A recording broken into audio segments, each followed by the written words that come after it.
Second World War Experience Centre. Dr. Liddle speaking. A body of people gathered together to found something which needed, they judged, to be created, an archive specifically dedicated to rescuing the personal experience evidence of men and women living through the years of the Second World War.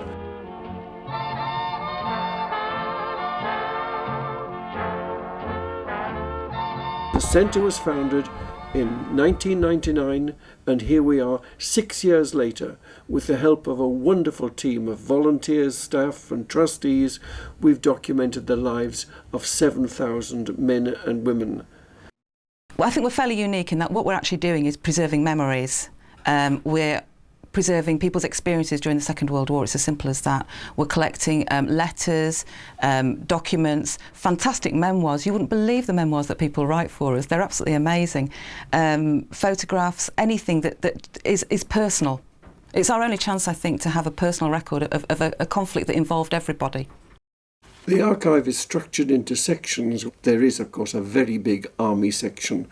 I said maybe perhaps 2,000 men in that. Then there is a Royal Navy, Merchant Navy, Wrens, Fleet Air Arm section, a big section for the RAF, one for the home front. It's interesting that the home front has people adjacent to each other whose experience was widely different. There are atomic scientists next door to ARP wardens or schoolgirl evacuees, for example.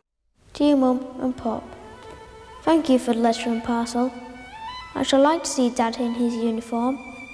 I wonder if you will be able to come and see me one day. I should like to see you when you can. Dear Mum and Dad, we moved today to the above address. Mr. Davies took us to Ipswich and bought our dinner for us. Please take me home. I'm terribly homesick. I don't know why. And maybe move to... Dear Uncle Ronnie, I hope you will soon be better and come and see John and I. There is an air raid warning now. With love, from Pat and John. We have had some very helpful benefactions from individuals, from trusts to whom which we might make application by reason of our concern with heritage and with education, which is a major part of our role, spreading not just the knowledge of what we have here, sharing with a wider community, but also producing products which can be used in schools, in education packs. But it isn't just in the school where we learn. In the family circumstance, there's so much for young people whose ears are open to learn from grandpa and grandma. We had some good times in that. We used to go camping. Even during the war, we went camping with them. And this is an archive where that can be wonderfully exemplified. One of the most interesting things, well, we had evacuees came from London. They were bombed out in London and they used to send all the children to somewhere safer. What was your scariest moment in the war?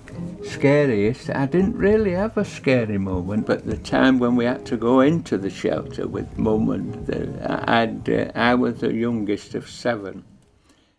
We do welcome members of the public here, but it isn't easy in these premises. So we do ask, both with regard to our shortage of space and the commitment of staff on all sorts of different projects, that members of the public should make an appointment with us.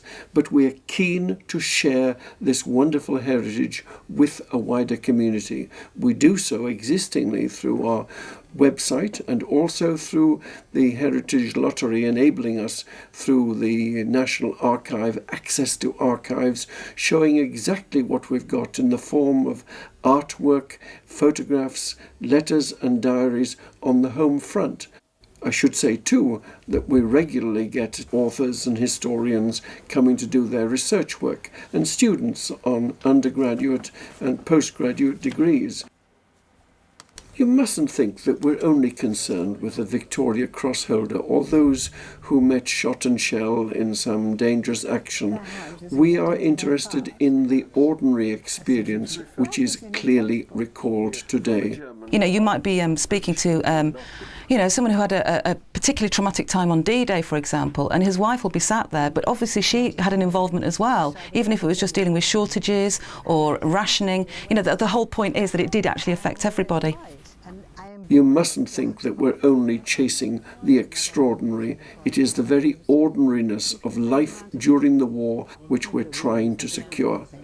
In the centre, there are professionally trained staff who know how to handle paper materials, photographic materials, textiles. We've got, thanks again to the Heritage Lottery, a gentleman who is wonderfully well qualified in this area, from whom we all learn and our volunteers learn, so that in this way material deposited in the centre is professionally cared for. We provide professional training in, for example, tape recording the memories of men and women, or in carefully wrapping or accessioning original material. This is Cathy Pugh at the Second World War Experience Centre, and today I'm speaking to Mrs. Barbara Davis at the centre about her experiences working in an aircraft factory. How old were you when war was declared? In 1939 I was 18. And what do you remember about that day? It was a lovely sunny Sunday morning, and when the voice came on the radio, we were quite shocked and apprehensive. You know, the fact that you can listen to someone's experiences, you know, that they've been wanting to tell for years and years and years. It's a unique experience to build an archive of what people thought, how people felt. If you know the people involved, it makes all the difference, I think.